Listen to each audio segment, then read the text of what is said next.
오늘 사사기 3장 말씀을 통해서 말씀을 깨닫는 지혜와 응답받는 기도의 은총이 우리에게 넘칠 줄로 믿습니다. 여러분, 오늘 사사기 3장부터 드디어 사사들이 등장을 하기 시작합니다. 사사, 수아파트, 하나님이 보내주신 구원자이자 판관입니다. 아직 왕은 등장하지 않았고요.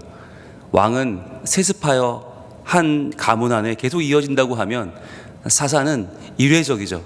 한 번 일어나서 민족을 구원하는 사람, 하나님의 부름받은 구원자 수아파트, 사사. 자, 우리가 시즌 1에서는 3장에서 첫 번째 사사인 에웃의 우리가 온니엘에 대해서 봤어요. 온니엘을 살펴봤고, 온니엘과 에웃으로 이어지는 이 사사의 흐름이 있는데, 오늘은 31절 마지막 절에 소개되고 있는 에웃 이후의 사사 삼갈에 대해서 보려고 합니다. 첫 번째 온니엘은 굉장한 사사였죠. 그리고 두 번째 에웃도 엄청난 사사였습니다. 둘 다 아주 주목받는 사사였는데, 세 번째로 등장하는 3장 31절의 삼갈은 그에 비하면 훨씬 보잘것없는 사람이에요. 그러나 그럼에도 그 삼갈을 통해서 우리는 우리의 모습을 볼 수 있고 우리가 하나님을 어떻게 섬겨야 되는지를 볼 수 있습니다. 우리 3장 31절 말씀 같이 읽어볼게요. 시작. 에웃 후에는 아나세 아들 삼갈이 있어 소문은 막대기로 블레셋 사람 600명을 죽였고 그도 이스라엘을 구원하였더라. 아멘. 자, 에웃 후에는 이렇게 시작을 합니다. 에웃이 굉장한 사사였어요. 첫 번째 사사였던 온니엘은 우리가 잘 아는 갈렙의 조카이자 그의 사위죠. 자, 유다 지파, 가장 강한 지파고 가장 선두에 서는 지파고 가장 뛰어난 지파, 그 유다 지파에서 첫 번째 사사 온니엘이 나온 건 어찌 보면 너무 당연한 일이죠. 게다가 그는 메소포타미아의 왕 구산 리사다임, 두 배로 악한 구산이라고 하는 그 왕의 침공을 이겨냈고 무려 40년 동안 평화를 가져왔는데, 이 에웃이라고 하는 사사도 두 번째 사사도 만만치 않아요. 우리가 잘 아는 왼손잡이 에훗이라고 부르는데, 왼손잡이라고 부르는 이유는 뭐냐면 오른손이 아마도 장애였을 것이다. 그러니까 오른손이 장애라는 건 보통 오른손으로 칼을 찌르니까 이 싸움하는 사람들이 있어서 오른손이 장애라는 건 굉장히 큰 문제예요.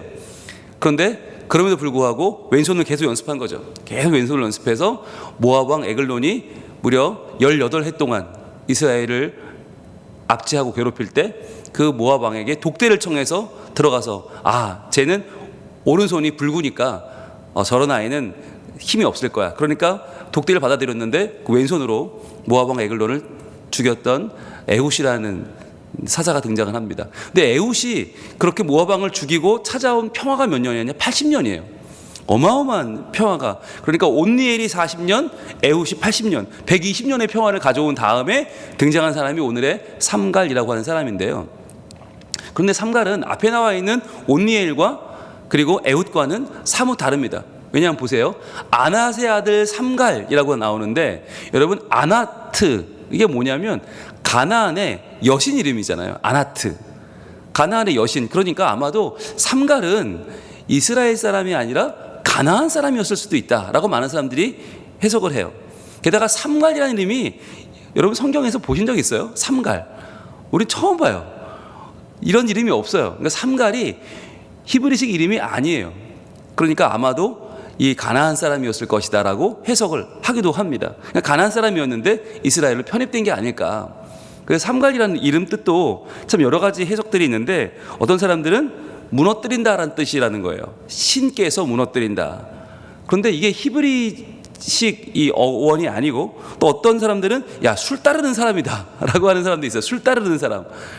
이게 명확하지도 않고 또 그가 누구인지를 알 수도 없고, 게다가 지금 보시면 이 삼갈에 대해서는 지파가 안 나오잖아요. 앞에서 분명히 온니엘은 유다 지파다라고 나왔고, 그리고 또 에훗은 베냐민 지파라고 나왔거든요. 그러니까 명확하게 어느 지파 사람인지 아는데 삼갈은 그게 없어요. 그것도 없고, 게다가 소문은 막대기로 사람을 이제 적을 상대했는데, 소모는 막대기라는 게 뭐예요, 여러분? 이게 우리가 보통 칼이면 칼, 창이면 창, 단창, 뭐 여러 가지 뭐 무기들이 그 사사를 상징하는 무기가 있는데, 이 삼갈에게는 소모는 막대기였다는 거예요. 이 막대기가 뭐 어마어마한 무기가 아니잖아요. 그냥 막대기예요. 이 소모는 막대기가 뭐냐면, 이 역사적으로 찾아보면 약 한 2.4m 정도 되는데, 한쪽에는 큰 못이 달려 있고 한쪽에는 쇠로 된 끌 같은 게 달려 있는 그냥 농기구예요. 농기구. 이 농기구를 들고 블레셋 사람 600명을 죽였다는 거예요. 여러분, 이 농기구를 들고 600명을 죽였다. 어떤 사람이었을까요? 삼갈이. 아마도 농부였겠죠. 농부가 자기 손에 들고 있던 농기구를 가지고 600명과 싸운 거예요. 근데 여러분, 이 블레셋 사람이라고 하는데, 여러분 한번 동그라미 쳐보세요. 예, 블레셋 사람이 누굽니까? 여러분, 블레셋 사람과 싸웠던 사사는 삼손밖에 없습니다. 가장 강력했던 적이죠. 블레셋은요, 나중에 다윗이 골리앗과 싸우게 되잖아요. 그 어마어마한 거인 그룹. 그러니까 블레셋 사람 그러면 성경에 전부 거인이에요. 어마어마한 거인이고 이스라엘을 위협했던 가장 성가시고 악하고 끈질긴 적이 블레셋입니다. 이 블레셋과 싸웠다는 거, 게다가 블레셋 사람 600명을 죽였다. 한 명도 어려운데, 골리앗 한 명만 쓰러뜨려도 다윗이 대스타가 되는데, 삼갈은 이름도 없는 농부가 블레셋 사람 600명과 싸웠다. 이것은 그 안에 뭐가 있었다는 이야기예요? 열정이 가득했다는 얘기죠. 어떤 열정이냐? 하나님을 향한 열정입니다. 여러분, 이것이 이 삼갈이 왜 우리가 주목해야 되는 부분이 있냐면, 여러분 보세요. 이게 첫 번째 사사였던 온니엘의 경우는 메소포타미아 왕, 즉 밖에서 쳐들어온 외적이었어요. 그리고 두 번째 에훗도 모압 왕, 역시 외부에서 들어온 외적이에요. 그런데 블레셋은 누구냐면, 우리가 지도에서 공부했지만 유다 지역 바로 옆에, 남쪽 유다 바로 옆에 세펠라 지역, 이 서쪽 가나안 땅이에요. 즉 가나안에 살던 사람들인데 이스라엘이 그들을 쫓아내지 못한 사람들이 바로 블레셋 사람들이거든요. 그 블레셋 쫓아내지 못한 대적이 지금 이스라엘을 공격해오고 있는 것입니다. 그러니까 이게 이스라엘 사람들로서는 굉장히 난감한 일이죠. 하나님께서는 분명히 쫓아내라고 명령하셨는데 그들이 너무 강하니까 눈치 보다가 결국 못 쫓아냈는데 그들이 우리를 공격해온다. 굉장히 치명적인 상황이죠. 밖에서 쳐들어오면 차라리 우리가 그들 막아내면서 이 전쟁을 유리하게 끌어갈 수 있는데, 안에서 벌어진 전쟁은 훨씬 더 내상이 심각하죠. 그런데 그때 나서서 그들을 막아낸 사사가 바로 삼갈이었다라고 하는 것입니다. 이 삼갈이 제대로 된 무기도 없이 소 모는 막대기로 600명을 상대해냈다고 하는 것은 오늘날 여기서 이제 우리의 모습을 보게 되는 거예요. 아까 말씀드렸죠? 삼갈은 이스라엘 사람도 아니다. 그는 아마도 가나안 사람이었을 것이다. 그는 지파도 없다. 게다가 그의 아버지 아나트의 이름은 가나안 여신 이름이고, 게다가 그도 무슨 뜻인지 이름이 정확하지 않다. 무기도 없다. 여러분, 여기 뭐가 보이세요? 연약하고 보잘것없는 우리의 모습이 보이지 않으세요? 심지어는요, 여러분, 이 사사들에게는 뭐가 붙냐면 주의 영이 임하셔서 그 일을 해놨다라고 하는 표현이 굉장히 많이 나와요. 주의 영이 임하셨다. 그게 사사의 어느 정도의 근거거든요.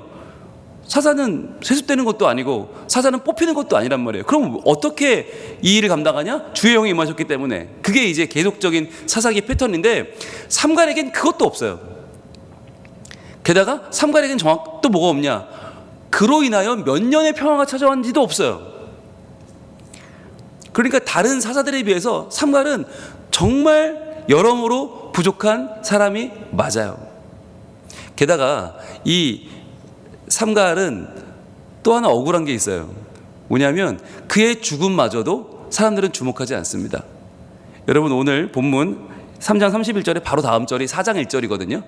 여러분, 4장 1절이 이렇게 이야기합니다. 같이 한번 읽어볼까요? 시작.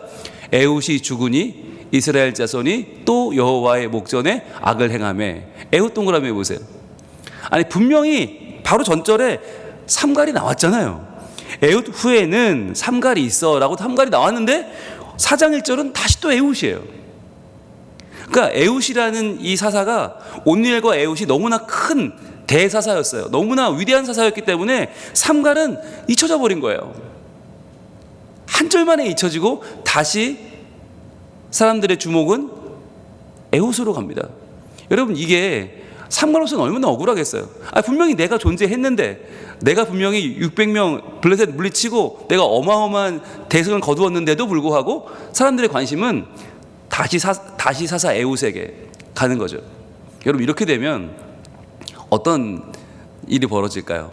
내가 비록 이름 없는 사람이지만, 비록 내가 대단한 사람은 아니지만, 그러나 하나님을 위해서 열심히 일했고 위대한 일을 해냈는데 사람들은 나한테 주목하지 않아요. 사람들은 더 대단한 사람에게만 주목해요. 그러면 여러분, 삼가라고 하는 사람이 그걸 몰랐을까요? 이 당시의 분위기를 파악을 못했을까요? 우리 같으면 어땠을까요?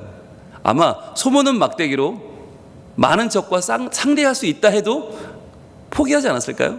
금방 내려놓지 않았을까요? 내가 왜 목숨 걸고 싸워야 돼? 사람들은 나 알아주지도 않는데, 나는 이스라엘 사람도 아니고, 나는 지파도 없고, 나는 주의 성령도 임하지 않았고, 나는 제대로 된 무기도 없는데, 이 정도 되면 우리가 삼갈이라면 역시 송충이는 솔잎을 먹어야 돼.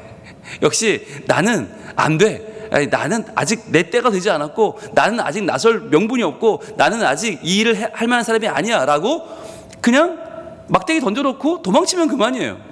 블레셋 사람들이 쳐들어오든 나라가 어지럽든 누가 하겠지. 온니엘도 있고 에훗도 있고 그래, 그 이후로 또 하나님이 잘난 사사를 세우겠지 라고 생각하면 그만이에요. 그런데 삼갈은 그렇게 하지 않았다는 거예요. 여러분, 이게 중요한 겁니다. 우리는 다 무슨 생각을 가지고 있냐면, 나 정도는 못해 라고 하는 생각을 가지고 있어요. 우리 마음속으로는 그래, 기도할 수 있지, 기도해야지, 그래, 내가 예배할 수 있지, 하나님 능력으로 이 시대를 변화시킬 수 있어, 그래, 난 복음을 전할 수 있어 라고 생각하다가도 말씀을 들을 때는 그럴 수 있는 것 같아요. 내가 삼갈이지 라고 하다가 예배를 마치고 나갈 때쯤 되면 내가 무슨, 이런 마음이 드는 거예요. 온니엘처럼 유다 지파, 그 잘난 갈렙의 조카, 갈렙의 사위, 그래 온니엘이 하겠지. 에훗, 왼손잡이 에훗, 그래, 에글론과 싸워서 그를 무찌른 어마어마한 사람, 80년의 평안을 가졌던 에훗, 그래, 어딘가 에훗이 있겠지. 나는 아니야 라고 하는 마음을 우리는 쉽게 가진다는 거예요. 그냥 마치 나는 그냥 부족한 사람, 연약한 사람, 그냥 하나님께 피해는 안 끼치면 되는, 그냥 교회에 욕이나 안 먹이면 되는 그러한 사람 정도로 나를 생각할 때가 있다는 거예요. 그러나 하나님은 오늘 이 삼갈이라고 하는 사람을 통해서 우리에게 뭐라고 말씀하십니까? 오늘 31절의 마지막 표현은 이렇게 끝납니다. 비록 에훗은 아낫의 아들이었고, 비록 이름도 없는 사람, 비록 그런 무기도 변변치 않았고, 그는 언제든 그만둬도 누구도 뭐라고 안 할 만한 그런 잊혀진 사람이었지만, 마지막에 뭐라고 말해요? 그도 이스라엘을 구원하였더라. 여러분, 노란색을 들고 표시해 보세요. 그도 이스라엘을 구원하였더라. 하나님은 그런 사람도 사용하신다는 거예요. 여러분, 우리가 이 첫 번째, 두 번째, 세 번째 온니엘과 에훗과 삼갈을 볼 때 당장 차이가 나는 게 뭐냐면, 온니엘은 5절에 걸쳐 설명이 됐고 에훗은 무려 19절에 걸쳐 소개가 됩니다. 에훗이 어떻게 적을 물리쳤는지를 너무나 자세하게 19절에 걸쳐서, 이거는 이 분량만 봐도요 5절, 19절 엄청나요. 그런데 세 번째 삼갈은 그냥 한 절로 끝나요. 그러나 여러분, 한 절로 끝나면 어때요? 그도 이스라엘을 구원하였더라. 그에게는 사사한 이름도 붙어있지 않지만, 주영이 임했다는 어마어마한 표현도 없지만, 그럼에도 불구하고 그도 이스라엘을 구원했던 하나님의 놀라운 구원 사역에 쓰임받았던 사람이었다라고 하는 거예요. 여러분, 여기에 우리의 소망이 있는 줄로 믿습니다. 여러분, 우리도 하나님 나라를 위해서 분명히 쓰임받을 수 있다고 하는 것이에요. 우리도 하나님의 영광을 위해서 분명히 쓰임받을 수 있어요. 무엇을 통해서? 기도할 수 있잖아요. 여러분, 기도할 수 있어요. 이게 어마어마한 일입니다. 우리가 기도할 때 하나님이 일하십니다. 여러분, 여기에 대한 자부심을 가지시길 바랍니다. 목사님, 저는 할 수 있는 게 없어요. 저는 그냥 기도나 할게요. 기도나 할게요가 아니에요. 여러분, 기도가 엄청난 일이에요. 이 새벽을 깨우는 일, 놀라운 일이에요. 여러분, 이 새벽에 제가 나와서 여러분을 볼 때마다 어떤 마음이 들까요? 네, 새벽에도 또 나오셨구나. 이 새벽에 또 기도하러 오셨구나. 말씀 들으러 오셨구나. 이게 아니에요. 저분의 오늘 아침의 삶은, 아침 눈을 떴을 때의 저 마음은 어땠을까? 아마 어젯밤에 수많은 일들이 있었겠죠? 수많은 고민과 수많은 갈등과 삶의 어려움들이 있었겠죠? 몸은 아프겠죠? 해결되지 않은 문제들은 산적해 있겠죠? 그럼에도 불구하고 이 아침에 눈을 뜨면서 하나님의 말씀을 향하여 걸어 나오는 그의 발걸음은 여러분 위대한 것입니다. 누구는 문제가 없어요? 누구는 아프지 않아요? 누구는 바쁜 일이 없어요? 다 이 핑계 저 핑계가 너무너무 많은 이 시대에 그래도 새벽에 눈을 떠서 하나님의 말씀 앞에 나올 수 있다고 하는 것은 여러분, 이건 은혜입니다. 우리가 삼가리입니다. 우리가 가진 것이 없는 자요, 우리가 인정받지 못한 자요, 우리가 내세울 것 없는 자들입니다. 그러나 그러한 삼가리, 다들 두려워하는 블레셋 사람 600명과 싸웠고 그 열정의 사람이 이스라엘을 구원했다. 그도 쓰임받았다. 여러분, 여기에 우리의 오늘 소망을 두시기를 바랍니다. 나도 비록 가진 것 없고 배운 것 없고 내세울 것 없는 나도, 그러나 하나님이 그런 나도 주목하셔서 오늘 나에게 하나님이 믿음 주시고 하나님이 열정 주시고 하나님이 소망 주시고 하나님이 꿈을 주시면 내가 하나님께 기도하여 하나님의 위대한 일들을 이 땅 가운데 이루어내는 기도의 사람, 새벽의 사람, 능력의 사람, 믿음의 사람이 될 수 있다고 하는 것이에요. 아니, 그게 나다라고 하는 자부심을 여러분 가지시길 바랍니다. 사람이 어떻게 600명을 이겨요? 이건 사람이 할 수 없어요. 내가 좀 더 노력한다고, 내가 좀 더 힘을 쓰고, 내가 먼저 용을 쓰고, 내가 좋은 대학 나오고 가진 게 있으면 600명을 이겨요? 못 이겨요. 하나님이 하신 것입니다. 오늘 우리에게 하나님이 왜 삼가를 보여주시는가? 네가 삼가리다. 너 할 수 있다. 네가 할 거야. 네가 해낼 수 있어. 나이가 많으면 어때? 몸 약하면 어때? 부족하면 어때? 지병이 있으면 어때? 약하면 어때? 너 할 수 있어 라고 하나님이 우리에게 지금 말씀하고 계신 것입니다. 나를 통하여 하나님 우리 가정을 구원하시고, 나를 통하여 우리 지역을 바꿔놓으시고, 하나님이 우리 교회를 부흥시킬 그 한 사람이 바로 나라고 하는 것을 여러분 믿으시고, 오늘도 우리가 하나님의 말씀 앞에서 거룩한 삶, 정결한 삶을 살아갈 수 있기를 소원합니다. 포기하지 말고 타협하지 말고 오늘도 말씀을 붙잡고 말씀의 사람으로 걸어갈 때 하나님이 나를 통하여 오늘도 수많은 사람들을 하나님 나라로 인도하시고 구원케 하시는 하나님의 역사가 우리에게 이루어질 줄로 믿습니다. 기도하겠습니다. 하나님 감사합니다. 오늘 세 번째 사사 삼갈에 대해서 저희들 살펴봤습니다. 한 절밖에 안 되는 이 짧은 설명, 그 앞에 온니엘이나 에웃에 비하면 너무나 보잘것없는 사람, 그럼에도 불구하고 그가 모두가 두려워하던 블레셋 사람을 600명이나 죽이고 그도 이스라엘을 구원하였다고 하나님 기록하고 계십니다. 주님, 우리가 삼갈이 아닙니까? 가진 것 없고 내세울 것 없는 우리들, 그러나 이런 우리를 통해서 하나님 기도하게 하시고 예배하게 하시고 소망하게 하시고 하나님 붙잡게 하셔서 오늘도 하나님의 구원의 역사를 우리를 통해서 이루어가실 줄로 믿습니다. 하나님, 오직 믿음을 가지고 오직 예수 그리스도를 신뢰하며 우리를 통해서 이루실 하나님의 뜻, 하나님의 계획을 붙잡고 나아가는 주의 백성에게 오늘도 하나님께서 놀라운 일을 이루어 주시고 우리를 통하여 이루어 가시는 하나님 나라의 놀라운 비밀을 보게 하여 주시옵소서. 예수님 이름으로 기도합니다. 아멘.